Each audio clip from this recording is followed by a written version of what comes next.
Good morning, everyone. It's Pablo.zuanic, Cannabis Equity Analyst at Zuanic Associates. We are discussing this morning the changes in the state of Texas regarding hemp regulations and medical cannabis. We have three speakers today joining us. We have Richard Cheng. He's a member and managing member partner at Ritter Cheng. We have Aaron Bloom. He's a CEO and founder of DocMJ, a chain of clinics in Texas, Florida, and other states. And we should soon have Robert Beasley joining us.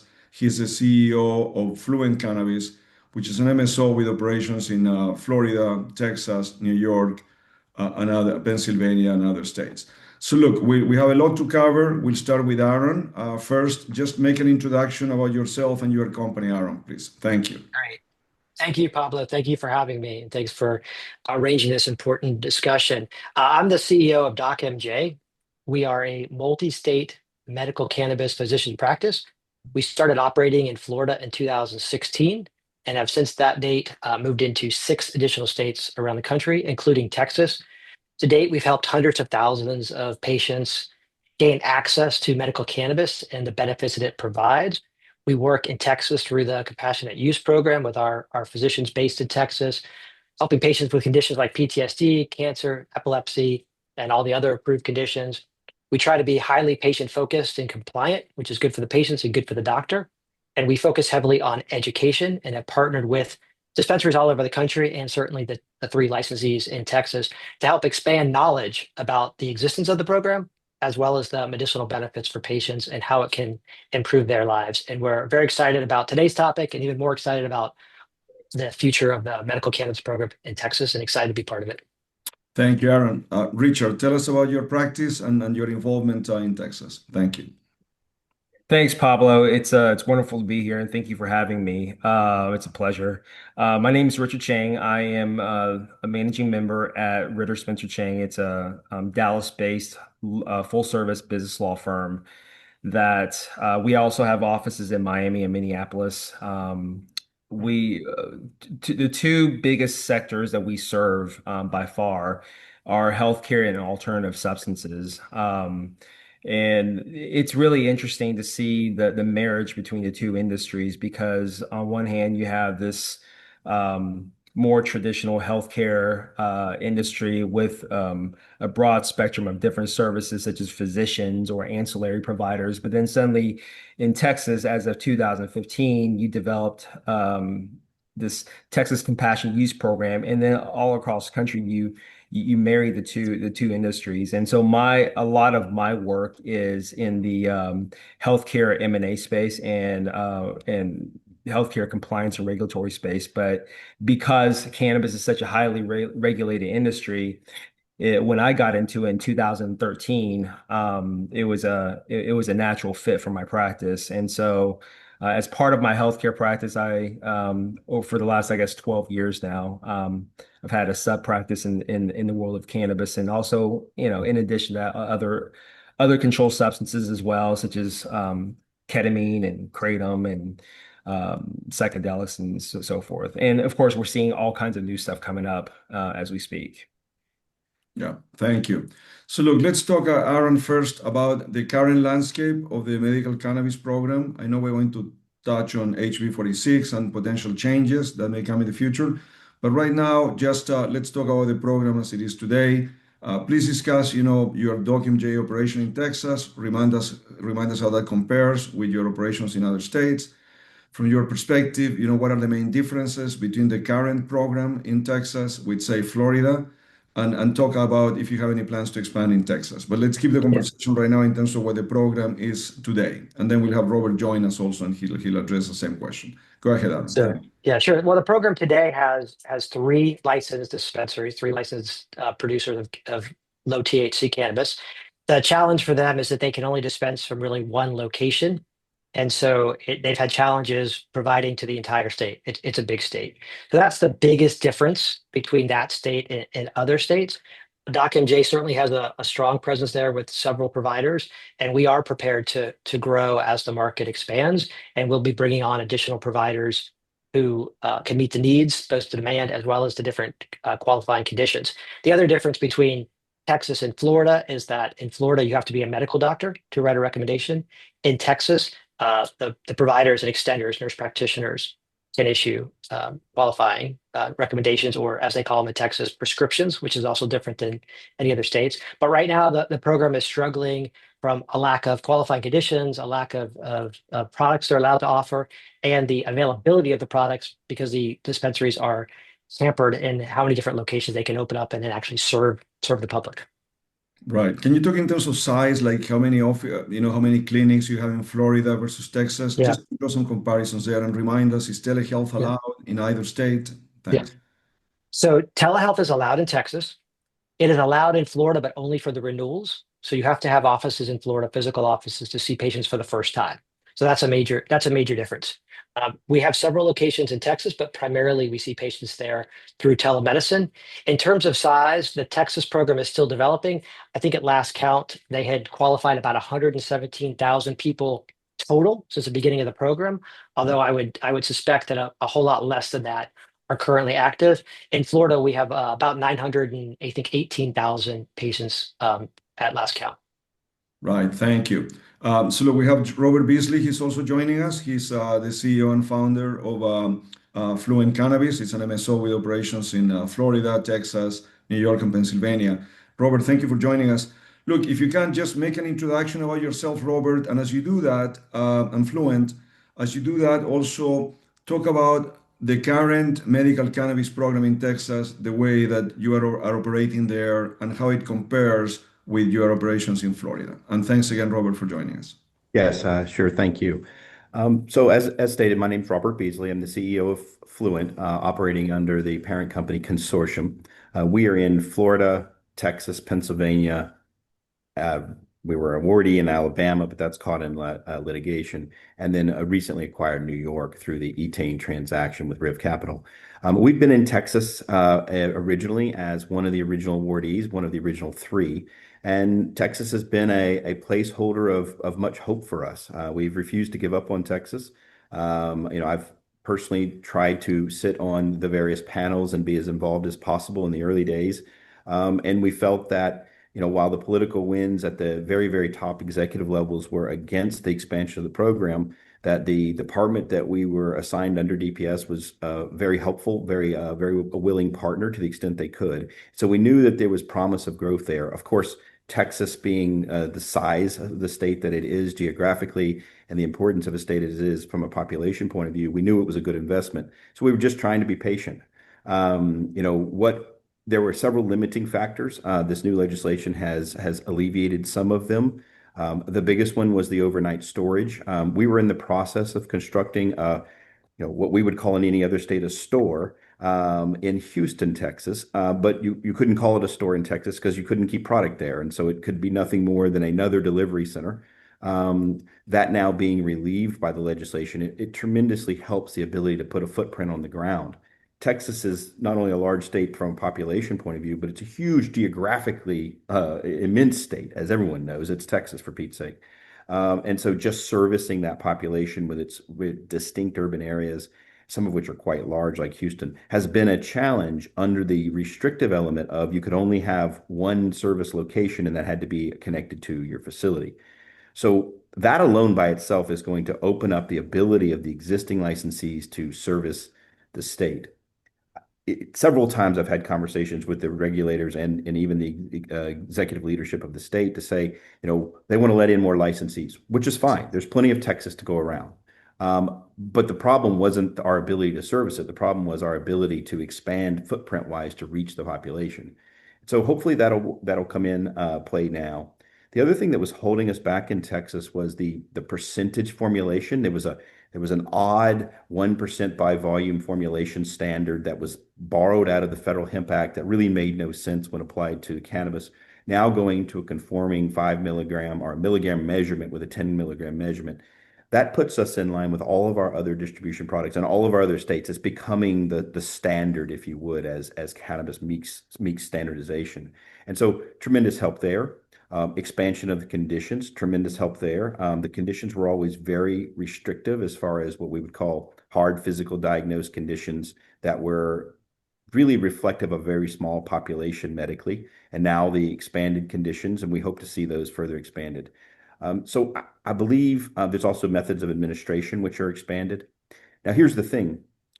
These are just legislative guidance items for us as a regulated community. We now have to go through the regulatory process, and DPS, they're not faster nor slower than anyone else, but they're going to take a minute. And so what this actually means for us is something that we're going to have to sort out as the regulations develop. But we feel good about it. We know that this is finally a green flag in Texas for us. Just to stay on the current medical program, Robert, just a couple of questions there. So just for those of you watching or listening here, based on the number that Aaron gave, 117,000, that's about 0.4% of the Texas population, right? In Florida, we calculate the penetration would be about almost 10 times that, close to 4%. But if you want to look at it the other way, in Germany, it's still 0.54%. It's growing, right? So all I'm trying to say, a lot of potential in the case of Texas. Now, what I hear Aaron saying, telehealth is allowed. That's a big plus compared to, say, and I'm talking about the current program, compared with, say, Florida, right? But the problem is that you only have one store, you have these stocking issues. And Robert, was delivery allowed in Texas or not? Delivery is allowed. Current program, right? Mm-hmm. And delivery is allowed, but again, it's Texas. You could drive a minute in Texas. I think I heard someone in East Texas say you could watch your dog run away for 3 days. Delivery is allowed, but it's just logistically a very difficult state to affect a effective delivery center situation if you have to work off the one centralized center. Like in Florida, even to service our 35 stores, we have 7 hubs. Think Costco or Amazon hub system. Right. So eventually, when you cover large units over large geographic footprint, you have to start hubbing out, which isn't permitted. So delivery was also allowed, but then also that relates to your physician comment. Medical cannabis is a very limited practice of medicine. You do not see cardiac and orthopedic surgeons running into this field. It's really basically in your general practice areas. It's a holistic medicine type practice. And so it's just not an economic driver for a lot of physicians, certainly not mainstream physicians. And so what happens is the telemedicine takes away all the infrastructure cost away from these physicians that prohibit them from getting into the practice. And then, as in our Houston store, I called it a store again, I'm sorry, our Houston delivery center, we're setting up telemedicine rooms to actually allow those physicians access into our patient population so that they could schedule time. Right. And this is a measure of efficiency. In truth, all states should go to telemedicine. Florida allowed it during COVID, and it was incredibly efficient. It was very helpful to the patients, and it relieved the physicians' burdens. There is a limit economically on what they can charge, and getting the number of patients in at $130 a pop or whatever is just very difficult to make ends meet as a physician from a primary practice point of view. And in terms of formats, Robert, it was also very limited, right? And I'm talking about the current program in terms of medical. What formats were not allowed, say, compared to Florida in Texas? Well, the big one is smokable flower. And so smokable flower is 42% of our sales in Florida, 46% of our sales in New York. And so it's King Kong, right? And it's not allowed. Never has been allowed. From there, previously, you had any type of inhalation. So we were just basically down to your edibles. And then you had the edibles, but then you also you had that concentration issue. And so we ended up doing some formulation work that we had to reformulate a lot of our products just for Texas. And quite frankly, it didn't allow all the form factors of even the edibles. Now, with the formulation issue fixed as far as the dosage being standardized, right, and the expansion of inhalants, we can import many of our products. The beverages is also going to be tremendous for us. We can import a lot of our products across the board, and we do not need to reformulate. We don't even need to repackage or anything. We can just ship it all over to Texas and start producing it in Texas. Right. Ship the technology, if you would, to Texas. So Richard, let's talk about HB46. So first of all, Aaron and Robert have talked about the current landscape, right? So talk about what changes with HB46. Just for the audience, clarify whether has HB46 already passed, right? The Governor Abbott signed it, so it's That's right. But are we clear on implementation? So touch on those subjects. Thank you, Richard. Yeah, sure. Before I even just jump into that, I think the audience should know, the HB 46 is really, I look at it as a spinoff from a series of different types of amendments starting in June 1st of 2015 when Senate Bill 339 was passed, and that was really the creation of Teacup. And keeping in mind that originally this program only had one qualifying condition, that being intractable epilepsy, which at the time was statutorily defined. And really, if you look at the history of how Teacup was even created, was the supporters of Teacup were screaming, look, we have dying kids of intractable epilepsy. And so you had that as the one qualifying condition. And I think it's impressive to see, while still being limited in Texas, how it's evolved from 2015 through today. Because over the years, it's added slowly but surely qualifying conditions. And with HB 46, it added four more, that being chronic pain, traumatic brain injury, Crohn's disease, and I think other inflammatory bowel syndromes. I remember reading that, and also terminal illnesses. That's pretty broadly defined. So before, I mean, So I'll let you go on, but on that point, the only one missing compared to, say, Pennsylvania or some of the more established medical states would be anxiety, but pretty much else, everything is covered, it seems, in terms of conditions, right? yeah, I mean, I think chronic pain is going to be a big one, Of right? course. And Yeah. yeah, and so for myself, before I became an attorney, I was an occupational therapist. I came into this world from a clinical point of view, and I think chronic pain is very specifically defined. If you look at House Bill 46, and it has very specific key buzzwords in there that would essentially define what actually constitutes chronic pain. But like you said, this law was signed by Greg Abbott on June 20th of this year, and it goes into effect September 1st of 2025, which is obviously in a couple of months. I found it interesting that there were 29 sponsors, 14 of which were Democratic and 15 were Republican. So it was a pretty even split in the bipartisanship support. Of course, the HB 46 is proposing to add 12 more licensees, I believe, to the existing three, which I'm sure there are mixed feelings about that. And also there's new deliveries of methodology and how you can consume or how you can use the products, including lotions and patches and suppositories. And I think the big one is I think aerosol, non-smokable inhalation methodologies. That's another one. So I think overall and I think Robert briefly mentioned that the threshold for the low THC changed as well to 10 milligrams, and I thought that was a major change. If you look at some of the other changes, including what's defined as a satellite location, and it provides some parameters on how licensees can utilize satellite locations as part of their overall structure. So, I mean, in short, I think there's been quite a bit of changes to the program, but as Robert mentioned, you still have to go through the regulation development phase and how DPS does that and in what time frame. I couldn't tell you. So, All right, but let's stay on that point, Richard. So I guess there's two parts, and of course, Robert and Aaron, feel free to chip in. But on that point that you bring up, Richard, so the way I see it, there's two parts, right? So September 1st, the three incumbents, right, can they start operating under the new rules? And what about patients? Do the new rules for patients and practitioners apply from September 1st? I think you're saying there are some regulatory issues that need to be defined. And then separate from that, right, which is September 1st, really what changes. But separate from that, do we know what's going to be the process for those 12 new licenses that will be awarded, right? When are they going to be awarded? Is it going to be a lottery system? Will the regulator choose them? Do we have line of sight on how that plays out? And I want to keep the conversation separate in terms of how things change for what I would call the incumbents, right? Doctors, patients, the three licensees, and then how things change for those future licensees. Richard, if you want to start. yeah, I mean, obviously the law itself doesn't go into effect until September 1st, so nothing is in effect until that. I think it's interesting because as you would call the incumbents, like companies like Roberts, I think it's kind of there's an art to them interacting with DPS, understanding what's the proposed regulations and what's coming down the line.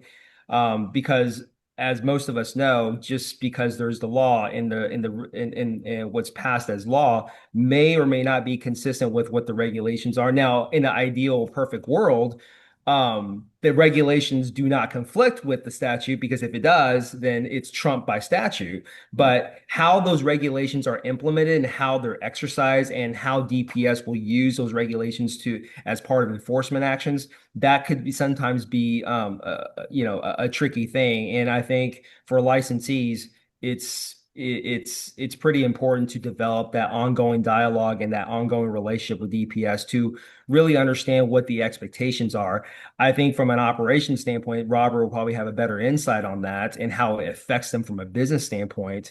But I think to your point, I mean, they come September 1st or come whenever post September 1st, I'll say, the licensees will need to understand what those proposed regulations are and how those regulations are going to be implemented. As far as the 12 licensees are concerned, I don't know, and Robert may have additional insight. I don't know of a new methodology they're going to use as part of an application process, but historically, from 2016 through I think about 2 years ago, I've represented a client and as part of that application process each time, and it's a pretty arduous process. The application is very long. It has like I think 12 different sections, and it's you need to provide a lot of documentation, including blueprints and different levels of expertise, architecture plans, and everything else. And so I don't know of a new method they're going to use. And of course, they use a ranking program. They use a ranking system in awarding points. And based on how many points you get, that will determine whether or not you're awarded a license.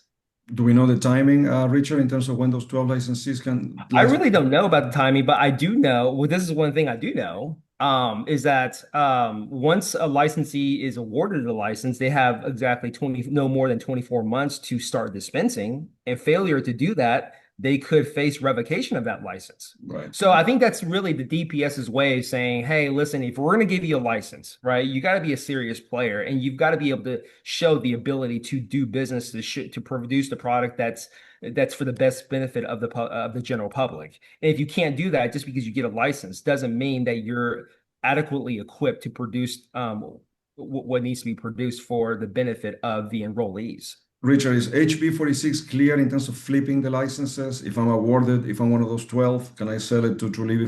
As of right now, I don't know if you can flip licenses now.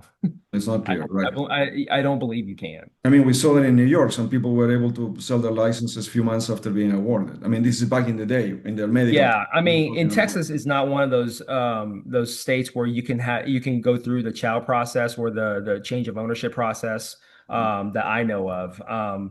Interestingly enough, other agencies within Texas is very child friendly and is very big on that, but not for this program. Right. Robert, before I go to you, Aaron, I mean, from your perspective, Aaron, what changes for DocMJ and your doctors and your practitioners in your clinics on September 1st? I mean, can I go there and say, look, I have chronic pain, back pain, I want a prescription? The qualifying conditions will apply on September 1st. There are some prescription rules for the doctors that will go into effect September 1st, which is good. But the patients won't really benefit until the products are there and the satellite locations are there. So it'll be a good thing that the doctors can give the prescriptions, but until the change in the products are there, they're allowed to give vaporizing products. But if the vapes aren't available in the dispensaries, of course they won't be reasonably enough, that the patient won't benefit yet. So I think even if the qualifications are there, you won't see the big bump and you won't see the big benefit, more importantly, to the patients until the dispensaries are able to understand what the rules are and are able to actually take advantage of them and provide the locations of dispensing, which will be the real benefit for the patients when the products are available and they're accessible. Right. So, Robert, on that point, what changes for you on September 1st, or as apparently Aaron is implying, nothing until the rules are clear? How are you thinking about that, and how are you planning for that? Well, we have guidance. We understand, as I said, the product availability is changing. And so we're in the middle right now of creating a SKU profile, making sure that we have the appropriate equipment in Texas to produce those now allowed products. And so we have some operational ramp up that can occur before September 1st with what we know. Regulatory departments, their philosophy of rulemaking kind of changes when the department head changes sometimes. But if I go on DPS's historical record, again, they have been a very good supportive, albeit young regulatory member to this market. They've been supportive of the program themselves. The lack of support for the program has been at a much higher executive level in the state. If they follow true to form in the past, they will follow a regulatory philosophy of issuing what I would call light general guidance regulations, as opposed to some of the states wherein they regulate you all the way down to, everything. Every single detail of what you do is regulated. But Texas seems to want to do a broad general guidance of regulations, which means I don't predict seeing regulations that tighten down the legislative allowances, but rather maybe just provide some guidance. And then the pattern of DPS in the past has been issue broader guidance and then work with the individual licensees on a Q&A scenario. So we do a lot of inquiries, is this permitted? Is that permitted? So forth. Almost a similar scenario to the amendments scenario that we go through in Florida, where we amend our license application for just about everything we do. So there's a lot of, to an earlier point, there's a lot of exchanges between us and DPS over this next period of time that will help us understand a little bit better of clarity of where their mindset is. But I could be disappointed, but I don't expect DPS to roll out a set of egregious, very finite, very tough to deal with regulations. That's just not been their history. And so I think the statute gives us the guidance we need to get ready. And we don't expect a regulatory, hard right hand turn that impacts our operations. Right. And just for the audience to be 100% clear, in terms of the formats that will not be allowed in Texas compared to Florida, I guess under the new rules would still be smokable flower, right? But if you can touch on that, and then also any potency limits or constraints on pack sizes. You talked about a 10 mg. What about potency? It's on that topic specifically, comparing, say, the new rules in Texas with Florida. Yeah, it's the 10 mg limit on the products with regard to the edibles and such, and the dosage is now standardized, and so that would be that's actually very helpful. As far as smokable flower, I'm going to say it's not contemplated by the statute that flower in its whole smokable raw form would be sold. There is this device issue is a little bit interesting, and what those devices, and in my tenure in cannabis, which has not been that long, devices manufacturing equipment has come into this space to solve problems and create creative solutions. And so what kind of devices are going to rush into this market that or even be created for this particular regulatory phraseology or this statutory phraseology will be very interesting and exciting. Because they could have just said anything, but they use this phraseology with regard to the device. And so now we're going to have to kind of figure out, I have a whole team right now figuring out exactly what devices fall within that phraseology. And then DPS will tell us what devices they believe will fall into that phraseology. And then that's going to ultimately control the form factor of administration. And so there's a small window there that we're all staring at, trying to figure out exactly what it means. And just expand on in terms of the stores, you're still only allowed to one store, or you have more satellites, hubs, delivery? Touch about that side of the equation, how it changes for you. So we are trying to get some guidance on that early on.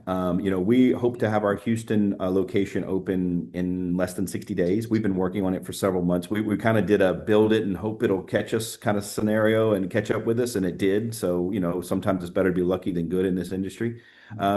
And so we'll have Houston opened up in the southeast quadrant of Houston. Now, Houston by itself is huge, 7.3 million people. I don't know if you've been there, but 20-lane interstates. It's a massive, massive city. And we could build an entire business enterprise off of just Houston. But what I've heard is going to happen is the licenses are going to be regionalized, thereby forcing licensees to cover some of the lesser populated areas. Pretty smart idea. But I'm not sure if that's one per region that's going to be permitted, or if once the regions are filled by another competitor, if that means we can go in back into the same region. This is kind of some of the stuff we need to know because now we're investing capital. To put a store on the ground, it's a significant investment for us. And so before we plop one down in an area, I would, if left alone, I'd probably stay in Houston for another couple stores and then work to San Antonio because those are all proximate to my facility. Right. But if I've got to go regions, then I'll start jumping into the other regions, and I need guidance on that. Right. And the rule that you have to bring your inventory from the store back to your warehouse every day, will that still be in place or that changes? That goes away? I think it goes away. I think that's what's contemplated by the overnight storage. I'm just surprised that we keep saying, and I'm not criticizing, we think we have to get guidance. So a lot of things are not so clear, Richard. I mean, I'm surprised to some extent. You would think that these things would have been set in stone pretty much on HB 46. I guess this is normal. I'm just surprised that there's so much up in the air left to this discussion between the operators and the regulators and getting guidance. You would think that things are clear from day one.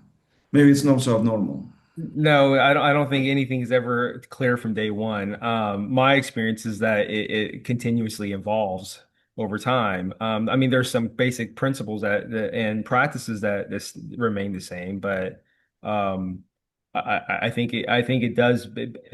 I think it's inconsistent. I mean, I can give you an example. I mean, if you talk to any of the physicians in Texas that's enrolled within CURT, which is that's overseen by DPS, they talk about shortages of products. We don't get enough lozenges with this type of percentage of THC, or just shortage of products for enrollees that can benefit from under teacup. And then there's an announcement that they're going to issue an unknown number of licenses, and then over 200 applicants apply in 2023, I believe. And then they've issued how many? Zero. So how's that for consistency? Okay, I got it. Understood. Look, we'll get into predictions of how things play out for the medical program. I mean, Robert, in particular, I want to hear, what are you telling investors? I mean, on the surface, it would seem HB 46 is a huge win for a company like Fluent. And the way you explain it, it also seems to me that you have a pretty good head start between those other 12 licensees, although there's that regional component you talked about. But we'll come to that. Richard, going back to you in terms of SB3, right? So Yeah. Governor Abbott vetoed the ban on hemp derivatives, right? But with Yeah. some qualifications, right? So please, let's discuss that. Thank you. Well, I think SB3, it's a very, very different animal than HB 46. It's a different world. First of all, SB3, the whole purpose of SB3 is to limit psychoreactive hemp cannabinoid products. Okay, so we've spent so much time talking about HB 46 that's in the teacup bucket, but this is in a completely different bucket, and it targets a very different demographic.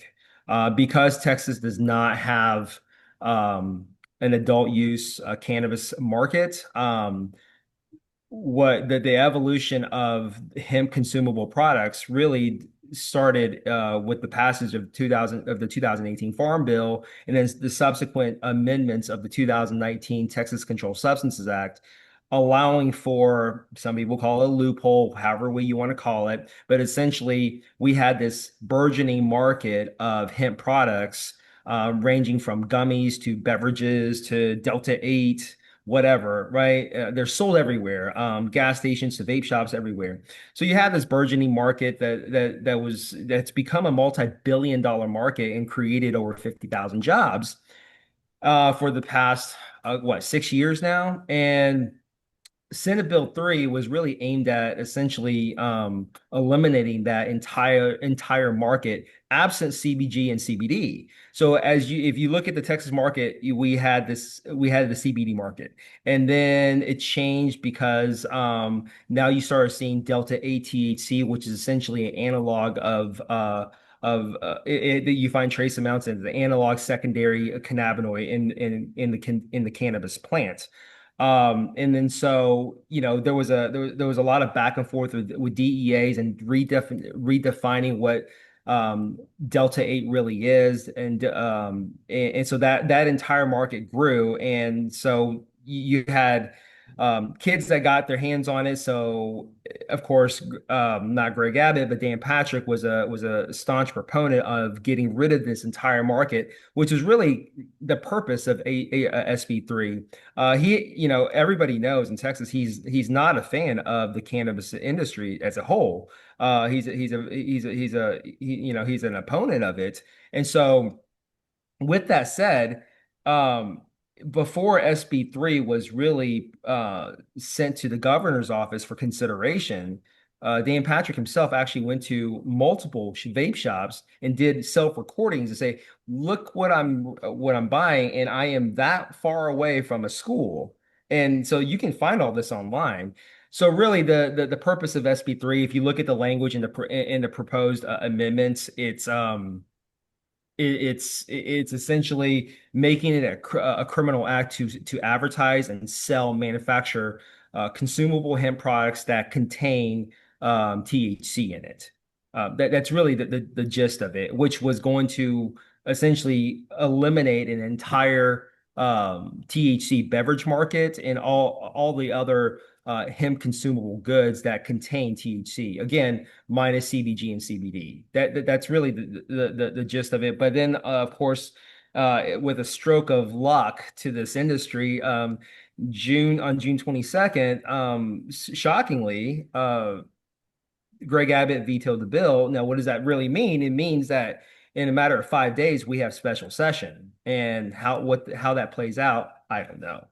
So. But what does the governor expect from that special session? I mean, I think Yeah, so I mean, the special session is expect. generally to create a regulatory framework and say, okay, we're not going to kill the bill, but let's create some regulations on how we can contain this market and address some of the issues that's part of the legislative intent behind the bill. And so right now, there's already a regulatory framework that's overseen by DSHS, the Texas Department of State Health Services, which you do have a licensing program for manufacturing, distribution. It's one license, but it covers a broad range of different acts. And then you have a retail permit as well, to where you can apply for it. Now, the original Senate Bill 3, they had a pretty high and pretty egregious fees as part of the application process, whereas right now it's relatively cheap, low barrier of entry. But I would imagine they're going to create a new regulatory framework on what can be sold and how it can be sold, and I think it's a big issue is going to address minors and how and addressing issues dealing with kids. But does the special commission have a deadline? I mean, the governor said, okay, I'm going to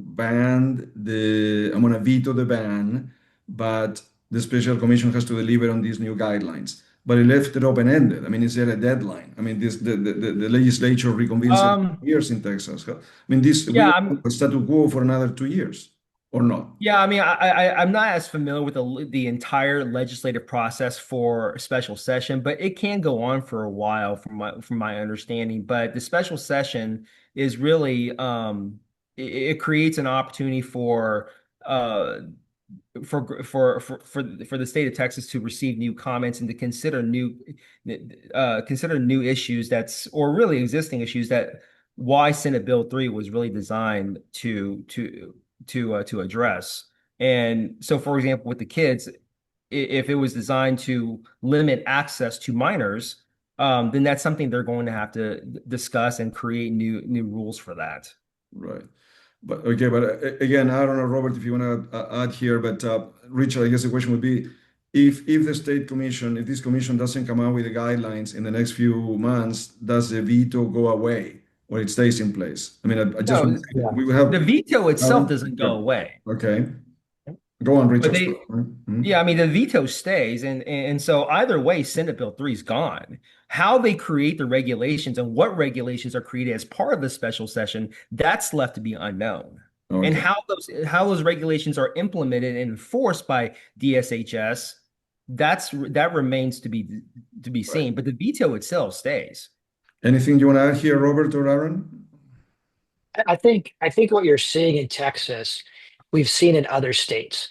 You start out very restrictive, and the argument is, let's just do it for the children. and we do that first. We're And then we talking hemp. We're realize, talking hemp here, right? Hemp no, specific. no. I'm talking medical Okay. marijuana. Okay. And what's happened is we've gotten to the point now where the legislature, I think, has a new sort of enemy in this space. And so all of the anger and all of the this is what's hurting our children is hemp. And that allows space for the medical marijuana program, which has now been around for a long time, to look like the benefit and not such a terrible thing anymore. You can't argue after so many years that the medical program is a danger. The legislature is now focused on the danger of the hemp market, which allows them cover to expand the medical market. So I think you will see them come out with legislation. I think it's almost unimaginable that they don't come up with some agreement because the governor, I think in his veto said, we can't do what you're doing. That's going to be challenged, but let's do something. So I think you will definitely see in this special session pretty quickly because they probably don't want to be there. I think the special session will come together with something that will restrict the hemp market. Robert, anything you want to add here on this topic? The evolution of the industries that are developed around the exact same plant has been clunky. The merger of these two industries is inevitable. I think what has happened to us now is because one is permitted under a provision of a federal act as interpreted, and then one was taken on as regulated by the states, which is our industry. It has given the one industry, the hemp derived cannabis profiles, a competitive advantage, mainly that of the interstate commerce abilities to sell in any state off the internet. It's also left them entirely unregulated because they fell within this loophole, as it's been called, although it's not actually a loophole. It's right there in the statute. It was an unknowing consequence, according to Mitch McConnell of the Farm Bill. And they took advantage of it. They then, as I said earlier, technology rushed in to help them take greater advantage of it. This technology that allows these products didn't exist or wasn't employed towards the hemp.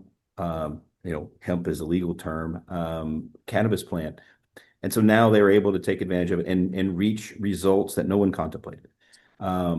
The industry needs to get regulated. They present a safety concern, and that's the reality. We practice a massive amount of Q&A, a massive amount of self-testing.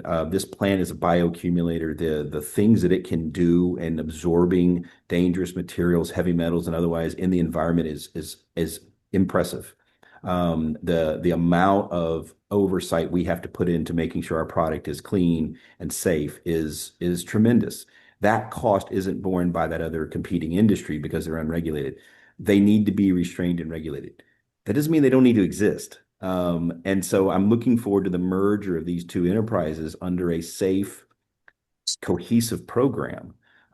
Because the plant doesn't know the difference. It's being much fought about, but cannabis is cannabis. And so we need to get to there somehow. Got it. Thank you. Look, now let's talk predictions in terms of going back to medical cannabis, what the industry looks like. Let me chime in, Pablo. Sorry, I think it go was on. interesting what Robert said. I think he's right, is that, the loophole, if you want to call it that, was always there. And it's really not a loophole, but it's become what people have called it that. I mean, you have to remember, like Delta 8 or Delta 9 or THC, VPNO, all those highly sought after cannabinoids that creates a psychoactive reaction. Most of which, with the exception of Delta 8, I believe, are not naturally occurring within the cannabis plant. So take THCO, for example. It's deemed synthetically derived. But if you look at Delta 8, there's only trace amounts. You can't have enough Delta 8 to go into products. You have to create it. How do you create it? You take larger amounts of CBD, you add you add solvent, you add heat, you add acid, you change the molecular structure of of a naturally occurring cannabinoid from the definition of what's deemed the hemp plant. And if you look at the Farm Bill and how it's written, it's any derivatives, acids, salts, isomers, so forth. And if you create the cannabinoid from the hemp plant, arguably it still remains federally legal, right? But So you cannot, it creates this cannabinoid that can be used. And as Robert pointed out, nobody intended that. Mitch McConnell never. If you told Mitch McConnell that that was going to be the case a year or two after the 2018 Farm Bill was passed, he would have never considered it. yeah, well, that's why Mitch McConnell is actually in an appropriations bill at the federal level right now. He's trying to impose some type of ban at the federal level. Let's see how far that goes. Look, I want to go back to medical cannabis, but just one question for you, Richard, on the hemp side. So in terms of a regulatory framework that the governor asked for, he was not specific in terms of what he wants, right? Because I could just say, well, it's just confined to maybe packaging guidelines, not selling to children, ID checks at point of sale, but he's not banning any specific products. I mean, are we clear in terms of what are the key things that are dear to him in terms of this regulatory framework, or it's left very open-ended? I think it's pretty open, but I do think that safety is a big issue. Mhm. I do think again, I still think that the minors is an issue. I mean that was that was the biggest push for Yeah, SB3 by Dan Patrick. right. Okay. Um, No, got it. yeah, Keep it open-ended. so I would say safety in children. Yeah. Okay. I mean, from my perspective, I'm not saying he's not asking for a lot, but he's not banning the whole industry, right? He's not. He's vetoing the bill, and he was just I want to call it, relevant. I don't want to call them basic changes, but he's still allowing the sale of most of these products. It's just how it's sold and how it's packaged, and I don't know how it's tested. I don't even know if he's mentioned that, but I just find that he left it very open-ended. So maybe they'll come out with something it's good enough. But anyway, Aaron, just to finish the conversation here, and I appreciate the three of you taking the time here. I know there's a lot of question marks about how HB 46 is going to be implemented and when it gets implemented, especially with new licensees. But what does this industry medical cannabis look like by end of 26? What are you doing for the time being in terms of planning? Are you planning to expand? Are you adding more doctors? Talk about how you see things playing out and how are you adapting to benefit from that opportunity? Yeah, thanks for that question. I see it playing out very well for the industry and for the Texans who benefit from medical cannabis. We have clearly turned a corner in Texas. The legislature is now, instead of talking about the evils or dangers of medical marijuana, they have this session expanded the program. So that is a very clear sign that they're getting it, that the program has been alive and well, and that the three licensees have done a very good job of providing good products that have benefited people. To the extent the legislature is not talking about the fear of the industry, they're talking about how to expand it and how more people can benefit from it. That's a very major turning point in a state's sort of regulatory evolution. And so I think we will continue down that road. The bigger the program gets, it will exponentially grow. Every time a patient gets into the program and succeeds, changes their life, gets off harmful pharmaceuticals, they tell a friend, and the friends tell friends, and they tell neighbors and coworkers, and that's how the program grows organically through its own success. And we're going that way.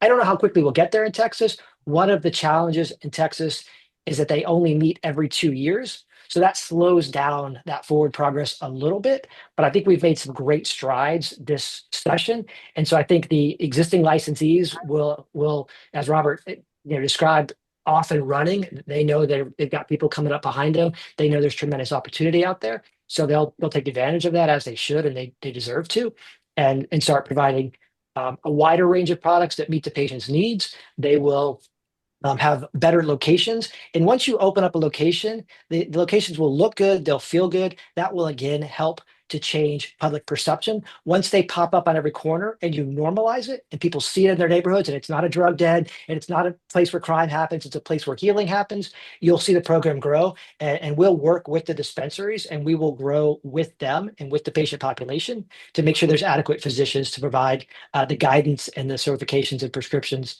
that the patients need to take full advantage. And so I don't know how quickly this will happen. It will depend on the regulations and how quickly things go. But I think we're off to the races, and Texas over the next 12 to 24 months will grow exponentially in terms of the patient base. Right. Let me add to what Aaron Yeah. said, because he's really dialed in. This is a cultural shift. And what I've watched is a couple things have to happen, and especially in a southern state. One, things have to not happen. One, you have to not have hash dens and head shops and vagrancies and increased crime and all the fears and all the ghosts that come with surrounding cannabis. All of that has to not happen. We've seen that in other states. And then what has to happen is legitimate people have to find this to be legitimate medicine to handle legitimate conditions. And the best scenario is when that legislative members grandmother, mom, or Bible-toting religious aunt starts using it and goes, "Gosh darn it, this works."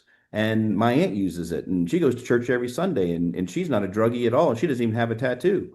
And all of a sudden, it gets legitimized and normalized was the word that Aaron used. When we get there, the program will go wide open. The patients will get the care they need. The state is prepared then to accept it as what it actually is, which is a legitimate medicine that was essentially gone to an extensive prohibition period.